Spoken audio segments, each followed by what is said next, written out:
सकती हैं। बट ये जो सरकार है हर चीज पे कवर नहीं कर पा रही है। बाकी एडवांस बातें बस इनका जो जितना भी कार्यकाल है, जितना भी कामकाज है, सब कागजात में है, जमीनी स्तर पर ना के बराबर जीरो लेवल पे है। हम देखते हैं कि नरेंद्र मोदी आने से हम लोगों का हर सुविधा मिला है, हर तरीका से। अब क्या आपका बताऊं, पानी से लेके आवास से लेके हर तरीका से ऐसे का चीज है जी, हम लोगों को सुविधा मिला है, जिसके वजह से हम तो चुनेंगे नरेंद्र मोदी को जी। कि वो जब से प्रधानमंत्री हुए हैं तब से अच्छा कार्य कर रहे हैं, क्योंकि वो बहुत अच्छे कार्य करते हैं ना। गांव-गांव में जैसे हो गया राशन मिलता है और पानी की व्यवस्था भी हो रही है, बिजली की व्यवस्था हो गई है, सड़कें अच्छी बन गई हैं गांव की, इसलिए हमारी वोट उनकी तरफ से। चुनाव यात्रा को लेकर हम अकबरपुर की तरफ निकल चुके हैं। यहाँ पर जो लोग मौजूद हैं उनसे हम जानने की कोशिश करेंगे, कुछ लोगों से हम बात करने का प्रयास करेंगे। ये कहने वाले तो कुछ भी कहते हैं जी, उस पर विचार करना हमारा कोई मतलब नहीं है जी। जो होगा 2 महीने की बात और है। देखिए ऐसा भी नहीं है जॉब नहीं मिल रही है, कोई सी भी सत्ता हो, सरकार किसी की भी हो जी। अभी भर्ती तो अभी 60,000 फिर आई है जी। ऐसी कोई बात नहीं है, उसमें मैं सरकार की तरफदारी नहीं करूंगा जी। वो करना उचित नहीं है, लेकिन सरकार की कोई भी नीति कुछ गलत होती है, कुछ सही होती है। हमारे हिसाब से तो सरकार सही है। रही बात भर्ती भी फ्रेश हुई है, हम उसके खुद जवाबदेही हैं। कुल मिला जुला करके हमें तो यही उम्मीद है, यही सरकार फिर से आएगी और यही बेहतर है। तो यहाँ पर और भी लोग मौजूद हैं, उनसे भी हम जानने की कोशिश करेंगे।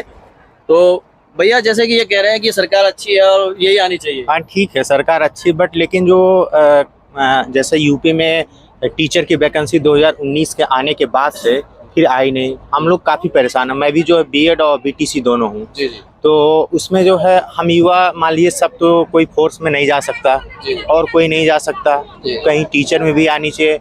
और जेई की वैकेंसी भी नहीं आ रही। मेरा डिप्लोमा भी है, मैंने जो है गवर्नमेंट पॉलिटेक्निक फैजाबाद से डिप्लोमा भी किया है। जब वो वैकेंसी जेई की नहीं आई तब जाके मैंने जो है इस टीचिंग फील्ड में आया। तो ऐसे में जो है ऐसा नहीं कि सरकार सब कुछ गलत कर रही सही कर रही है। अब जिनकी एज है, जो इंटर के बाद जो है जिनकी एज है, वो अपना देखें, फोर्स में जाएं। बाकी और सारे लोग को भी मौका मिलना चाहिए। किसी भी अगर टीचर की कमी रहेगी तो गांव में जितने और सारे सभी के बच्चे तो ऐसा नहीं कि जो जा सकते हैं किसी कॉन्वेंट वगैरह में। वहाँ प्राइमरी में भी बहुत सारे गरीब ऐसे बच्चे हैं जो हमारे लगभग 60% गरीबी है, जानते हैं। तो ऐसे में मैं सरकार के विरोधी नहीं हूँ, बाकी सरकार सोचना चाहिए इसके बारे में। तो जैसा कि आप लोग देख रहे हैं, बड़ी ठोस बात कर दी है, रोजगार को लेकर बात कर दी है, युवाओं को लेकर बात कर दी है। और युवाओं की बात हो रही है तो वीडियो को आप लोग देखते रहिए और शेयर करते रहिएगा। हम बात एक बार दोबारा घुमाना चाहेंगे कि भैया कहना रोजगार जो है वो नहीं मिल पा रहा है और एक ही विभाग से काम नहीं होने वाला है। भैया की बात जो है सही है, उसे मैं खुद मानूंगा क्योंकि जो है अपने यहाँ उत्तर प्रदेश में ही अन्य राज्यों को देखते हुए, जैसे राजस्थान है, वहाँ का इन लोगों ने उदाहरण दिया और सुप्रीम कोर्ट में मामला गया। देखा कि सुपर टेट जो है, पहले बीएड वाले भी उसमें योग्य थे, उन्हें बाहर कर दिया गया, केवल बीटीसी वालों को वैलिड किया उसमें। तो यही देखते देखते अन्य राज्य भी करने लगे। जैसे बिहार में फॉर्म तो भरवा लिया, पहले फॉर्म भरवाने के बाद भी उन लोगों को बाहर कर दिया। तो कुछ ऐसी समस्याएं हैं, अगर वहाँ पे नजर जाता है तो आपका दिमाग एकदम सरकार से हटेगा, आप तुरंत उसके विरोधी बन जाएंगे। भैया का कहना बिल्कुल गलत नहीं है, मैं इस बात को मानता हूँ। ये राम का नाम तो बीजेपी तब से ले रही है जब वो सत्ता में नहीं थी, और आज भी ले रही है जब वो बहुमत के साथ सत्ता में है, और मुझे लगता है आगे भी रहेगी, और ना भी रहे तब भी राम का नाम लेगी। ये तो उनकी राष्ट्रवादी विचारधारा ही है, इसमें कोई ऐसी विचार करने वाली या फिर इस पे हम आपस में भावनात्मक मतभेद रखें या एक दूसरे से इस चीज को लेकर भी डिबेट करें, इसे मैं मानना उचित नहीं समझता हूँ। अखिलेश यादव जी को जब इनविटेशन दिया गया, राम मंदिर के न्योता दिया गया, उनको बुलाया गया कि आइए आप दर्शन कीजिए, तो वो आए नहीं। इस पे आप क्या कहेंगे भैया? अब ये देखिए, मैं धर्म और राजनीति को ये जान लीजिए एक दूसरे जोड़ना नहीं चाहता, क्योंकि धर्म अलग चीज, राजनीति अलग है। अब वो उनका अखिलेश जी का जो है अपना पता नहीं क्या मुद्दा था, क्या नहीं आए कि नहीं आए। आप पूर्व मुख्यमंत्री रहते, आपको बुलाया जाता तो आप क्या करते? तो मैं तो आता बिल्कुल, क्योंकि अब धर्म के नाम पे ऐसा था नहीं कि राजनीति से जो है जोड़ के जो ना आए। अगर आप इन्विटेशन दे रहे हैं तो आना जरूरी है जी। आना चाहिए था जी। तो देख लीजिए पब्लिक का ओपिनियन क्या है, और उन बातों पे हम बात करने जा रहे हैं जिन बातों पर लगातार चर्चा होती रही है, जिन बातों पर लगातार कमेंट आते रहते हैं। जैसे आपके कमेंट आए उस तरीके से हम लोगों से सवाल भी कर रहे हैं। देखने के लिए बात कोई एकदम है नहीं, मोदी जी हैं मोदी जी रहेंगे जब जी। तक उनका शारीरिक रूप से सक्षम है वो, जी जब तक मोदी जी रहेंगे। जी अगर इस हिंदू राष्ट्र में जी अगर हम इस तरीके की बात करते हैं जी तो ये हमारे लिए बहुत ही दुर्भाग्यपूर्ण बात है। जी जो चीज पिछले 70 साल में नहीं कर पाई कोई गवर्नमेंट, वो चीज मोदी जी कर चुके हैं। सबसे पहले मोदी जी का कार्य क्या था, आम जन को उन्होंने जागरूक किया कि सरकार हम नहीं है, सरकार आप हैं। आपको कोई योजना मिलती है वो आप पहले के सरकार में वो योजना लोग खैरात समझ के लेते थे कि हमको खैरात मिल रही है, लेकिन मोदी जी ने जागरूक किया। मोदी जी बोले खैरात नहीं है, ये तुम्हारा हक है। आज जो लोग विरोध कर रहे हैं, इधर या उधर विरोध कर रहे हैं, वो जागरूकता के प्रति विरोध कर रहे हैं। वरना लगा लीजिए सन 2000 आपका मोदी जी आने से पहले 2014 से पहले आप इंटरेस्टेड थे पॉलिटिक्स में, या कोई भी नवयुवक इंटरेस्टेड था पॉलिटिक्स में, उसको मालूम ही नहीं देश में क्या चल रहा है, हमारा अंतर्राष्ट्रीय मुद्दा क्या है, राष्ट्रीय मुद्दा क्या है। उसके बाद जब मोदी जी आए, उन्होंने समझाया कि आप पहले जागरूक बनिए, आपके अंदर जो भारतीयों के अंदर जो क्षमता है, जो हमारे वेद पुराणों में जो क्षमता दी गई थी हमको, उस चीज को आप जानिए। अच्छा, एक सवाल और है। विपक्ष का कहना है कि मोदी जी देश को लूटने का काम कर रहे हैं। अच्छा, एक चीज बताइए हमें, अगर मोदी जी देश को लूटने का काम कर रहे हैं तो मोदी जी का संपत्ति जरा बता दीजिए आप हमको। जग जाहिर है संपत्ति। जब वो गुजरात के मुख्यमंत्री थे, जब गुजरात को छोड़ के उन्होंने यहाँ पे लाल किले से भाषण दिया, जब वो प्रधानमंत्री बने, उनकी कितनी संपत्ति वो दान करके आए हैं। आपको RTI डायरी सब मिल जाएगा। और लूटने की बात, लूटने के लिए कौन लूटा है? एक परिवार जो कि वायुसेना का विमान पोत है, उसमें वो पिकनिक मना रहा है, बर्थडे पार्टी मना रहा है, हवाई जहाज में केक काटा जा रहा है। वो पैसा किसका था? कौन लूट रहा था देश को? आज कितना घोटाला स्कैम हुआ है। 2G कोयला घोटाला आपका हो गया, कॉमनवेल्थ घोटाला हो गया, और जितने घोटाले निकाल लीजिए आप। आज इस समय मोदी जी के राज में 2014 से अभी तक कोई घोटाला बता दीजिए। चलिए, यहाँ पर कुछ और लोग मौजूद हैं, उनसे भी हम जानने की कोशिश करेंगे। और राष्ट्र स्वयं सेवक RSS से बिलोंग करता है। तो RSS से भैया हैं। और अब सवाल जो हमारे पिटारे में रखे हुए थे, दागे जरूर जाएंगे। विपक्ष का कहना है, विपक्ष तो कुछ भी कहता रहा, उसका सुनना ही नहीं है। जी, क्या कह रहा है विपक्ष? विपक्ष कह रहा है कि बीजेपी ने राम मंदिर के नाम को, बीजेपी के राम के नाम को हाईजैक कर लिया है, उन्हीं के प्रभु श्री राम है। ऐसा नहीं है जी, उन्होंने तो इनविटेशन दिया था, विपक्ष को भी दिया था, पक्ष को भी दिया था, विपक्ष को भी दिया था। विपक्ष नहीं आया, इसमें क्या है? उनका घर का प्रोग्राम नहीं था बीजेपी वालों का। भाई प्रोग्राम उनके घर का नहीं था, सभी का था। भगवान सभी के हैं, राम सभी के हैं। आम पब्लिक आई थी, बहुत दूर दूर से लोग आए थे। अखिलेश जी नहीं आए, उन्होंने मना कर दी थी खुद। जो राम का नहीं, वो किसका होगा? अच्छा, RSS से हैं आप चाह रहे थे कि राहुल गांधी और अखिलेश यादव आए, सही से बता दीजिए। हम तो नहीं चाह रहे थे, बिल्कुल आए। हाँ। तो हम खुद मौजूद थे वहाँ पे। जी जी, हम नहीं चाहते थे ऐसे लोग आए, गंदगी फैलाने वाले। जी, देखिए, हम तो अभी हम मोदी जी के वोट देते हैं, जी जी, लेकिन मोदी जी एक गलती कर रहे हैं। जैसे कि सहारा वाला जो पैसा फंसा है आम पब्लिक को, उनको दिला देना चाहिए।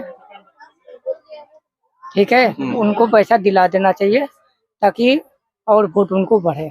अगर नहीं दे रहे हैं तो जो भी सहारा पीड़ित है वो वोट देने के मुश्किल है। तो एक बार मैं कैमरामैन से कहूंगा, कैमरा इस तरफ करें।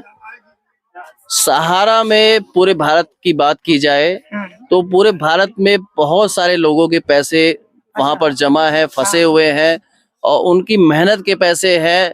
उसको दिलाने के लिए मोदी जी को कार्य करना चाहिए, जो कि पहले कुछ खबरें आई थी कि वो पैसे वापस लोगों को मिलेंगे। तो इस तरफ आप ध्यान दीजिए। इस वीडियो में मैं नरेंद्र मोदी जी को और योगी जी को, दोनों को मैं टैग करने वाला हूं, और जितने भी लोग इस वीडियो को देख रहे हैं वो ज्यादा से ज्यादा शेयर करिएगा। सहारा में पूरे भारत के लाखों करोड़ों नहीं अरबों रुपए फंसे हुए हैं, और जनता के पैसे को दिलाने के कार्य प्रधानमंत्री नरेंद्र मोदी जी को करना चाहिए, जैसा कि आपकी मांग भी है और सभी की मांग ये रहेगी। और आप लोगों से मैं कहूँगा वीडियो को शेयर करते रहिए। यहाँ पर बहुत सारे लोग और मौजूद हैं, ऐसी ही चर्चा चलती रहेगी। समय गुजरता जा रहा है, हम लोग कुछ ही देर में अकबरपुर पहुंच जाएंगे। अकबरपुर पहुंचने के बाद हम लोग अपनी चुनाव यात्रा वहां से फिर दूसरी तरफ मोड़ेंगे। क्या चाह रहे हैं 2024 में? बदलाव चाह रहे हैं जी बिल्कुल जी। तो ये बताइए, बदलाव आप चाह रहे हैं, क्या कमी देख रहे हैं सरकार में? सरकार में हर तरह की कमियां हैं। बाकी ये मैं मानता हूं कि जैसे कुछ जिम्मेदारियां होती हैं तो कुछ कोई अच्छा चीज होता है, अगर जो हर काम करने में 100% अच्छाइयां होती है तो उसमें 10-20% बुराइयां होती हैं। बट ये जो सरकार है हर चीज पे कवर नहीं कर पा रही है। बाकी एडवांस बातें बस इनका जो जितना भी कार्यकाल है, जितना भी कामकाज है, सब कागजात में है, जमीनी स्तर पर ना के बराबर जीरो लेवल पे है जी जी।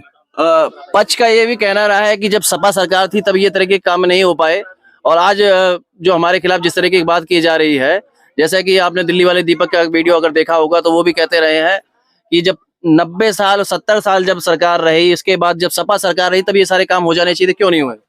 देखिए, दरअसल कुछ ऐसे जो कामकाज हैं कि जो कानून के अंतर्गत आते हैं, वो अब वो प्रक्रियागत चलेगी, वैसे नहीं चल पाएगी। और रह गई बात विकास की, ये जो डबल इंजन की सरकार बात करती है ना विकास की, ये विकास नहीं कर रही है, बस ये धुआं बस गौंजा के और लोगों को गुमराह कर रही है। और रह गई बात सपा सरकार की बात, तो सपा जो सरकार है वो केंद्र में नहीं है और ये राज्य स्तर पे है, और राज्य स्तर पे जितना विकास किया गया है आदरणीय अखिलेश यादव जी की तरफ से, उतना योगी जी नामुमकिन है और उतना सोच नहीं सकते हैं। और जो पूर्वांचल एक्सप्रेसवे जो बनाया गया है ना, वो अखिलेश यादव और समाजवादी पार्टी की देन है। और ये जो बीजेपी वाले ना उनको बनवाए और इस तरह इस बेकदरी से वो कर दिए हैं कि आज उस सड़क पे चलना जो है कि बेहाल हो रहा है। और ये जो छुट्टे पशु चल रहे हैं उससे न जाने कितने लोगों को, अरे आप ठीक है गौशाला बनवाए, आप गौ माता से प्रेम करते हैं, हम भी प्रेम करते हैं, बात उसकी नहीं है, लेकिन उसकी आपको सारी सुविधाएं देनी चाहिए। आज गौशाला में ये स्थिति देख लीजिए कि जो हुष्ट पुष्ट जो गायें हैं उनकी स्थिति हो गई है कि चल नहीं पा रही हैं और न कुछ खा पा रही हैं। अब आप बता दीजिए कि जो किसी भी पक्षी का अगर उसका पंख काट दिया जाए, अब वो किस हाल में रहेगा, वही हाल है। अब देख लीजिए, दिल्ली वाले दीपक को एक बार मैं फिर से टैग करना चाहूंगा। आपको खुला चैलेंज कर दिया गया, इतने सारे सवाल दाग दिए गए हैं, आप उनका जवाब दीजिएगा और अगली वीडियो में जब बात होगी तो फिर हम आप हाजिर रहेंगे और आपका जवाब लेके हाजिर रहेंगे। चलिए, जैसे कि आपने कहा कि डबल इंजन की जो सरकार है वो लोगों को गुमराह करने का काम, ये जो आप सपा की बात किए हैं विकास की ना, राज्य स्तर पे जैसे 108 108 डायल और 112 और 102, ये जो जैसी जो सुविधा दिए हैं अखिलेश यादव जी ने, वैसे बीजेपी वालों ने ऐसा कुछ नहीं किया। और रही बात कि ये लोग कहते हैं बेरोजगारी की बात, हम कह रहे हैं ये बेरोजगारी पे युवकों को ठगा जा रहा है। आप अभी देखे होंगे 60,000 के एवं कुछ पदें आई हैं पुलिस की भर्ती पे।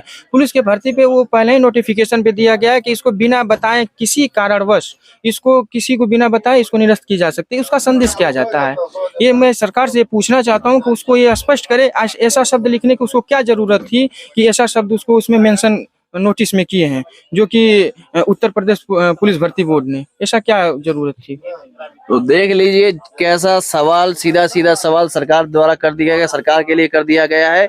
और अखिलेश यादव के समय में जो कार्य थे वो सभी कार्यों को गिराया भैया ने। यहाँ पर चाचा जी मौजूद हैं, उनसे हम जानने की कोशिश। ये दो किस्म के लोग होते हैं, एक विनाश करने वाले, एक विकास करने वाले हैं। 5,000 हिंदू भक्तों को गोली चलाई गई, मारे गए अयोध्या में, वो किसने किया? शिक्षा के स्तर को बिगाड़ा कि तुम नकल करके पास करो, हम तुम्हें नौकरी देंगे, किसने किया? आज मोदी जी ने ये सब चीजें दूर करके, जब से देश स्वतंत्र हुआ तब से आज तक लोग कुर्सी पकड़े, खजाना पकड़े, कुर्सी पकड़े, खाना खजाना, लेकिन कोई जो है विवाद को खत्म नहीं किया। मोदी ने भारतीय संस्कृति का उद्धार किया, हिंदुत्व का उद्धार किया, देश का उद्धार किया है। मैं मोदी जी को चाहता हूँ, आई वांट मोदी एंड मतलब कि मिस्टर योगी।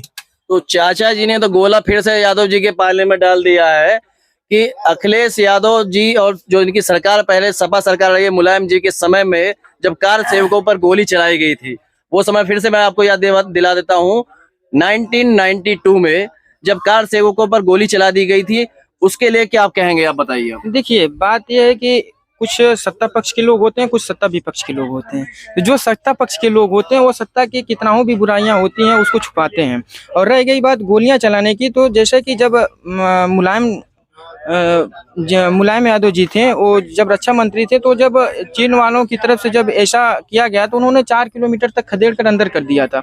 तो ये ऐसी कोई ये मानना नहीं है। और रह गई बात राम मंदिर और मस्जिद की बातें और ये हिंदुत्व की बातें, हिंदू लोग कहते हैं खतरे में, हिंदू कोई खतरा में नहीं है। रह गई बात जब राष्ट्रपति हिंदू, प्रधानमंत्री हिंदू, जितने मुख्यमंत्री हैं सब हिंदू, तो आखिरकार हिंदुत्व खतरे में कैसे है? रह गई बात हिंदू पहले से ही हिंदुस्तान है और ये हिंदू है और हिंदुत्व का नाम कायम रहेगा और कभी ये मुस्लिम समाज नहीं होगा। और ये मुझे पूरा विश्वास है कभी इस भारत को बंटने नहीं दिया जाएगा।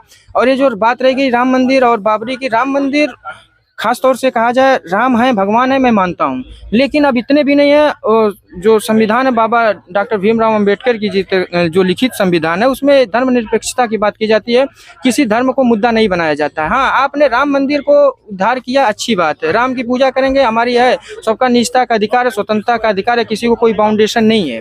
यहाँ नहीं आपको जबरदस्ती या जबरन करके आपको कराया जाएगा। हाँ, ये पहले से ही कार्य प्रोसेस पे था। अब इनके माध्यम से जो जबरदस्ती न्याय दिलाना, ये करना, यहाँ पे हत्या हो जा रही है, FIR नहीं हो रहा है, आप उस पर क्यों नहीं देख रहे हैं? कानून व्यवस्था दिन प्रतिदिन आपकी ध्वस्त होती चली जा रही है। लोग दिन प्रतिदिन रोड पे किसी को गोली मार दी, दिन दहाड़े गोली मार दिया जा रहा है, कैमरा है, सब चीज को आप एक मुद्दा बना के बस हाईलाइट करके फिर उसको छोड़ दे रहे हैं। अभी देवरिया हत्याकांड हुआ है, अभी हमारे ही खास तौर पे एक जो है कि यहाँ पे मऊ में एक घटना घटी, उसको लोग जान से मार दिए जहर दे के, अभी तक उसका PM भी कराया गया और आज तक उसको FIR नहीं दर्ज हुआ, उसको FIR कॉपी नहीं दी गई। हम क्या व्यवस्था पुलिस प्रशासन से ले सकते हैं या क्या सरकार से उम्मीद लगा सकते हैं? तो जैसा कि इनका कहना है कानून व्यवस्था इस सरकार में ध्वस्त होती चली जा रही है और बीजेपी जो है प्रभु श्री राम के मंदिर को, राम के नाम को भुनाने का प्रयास कर रहे हैं, राम के नाम पर राजनीति कर रही है। चलिए इस बात पे हम कुछ लोगों की और राय लेना चाहेंगे। क्या कहेंगे इस बात पे, आप क्या जवाब देना चाहेंगे? तो यही कहेंगे कि ये बातें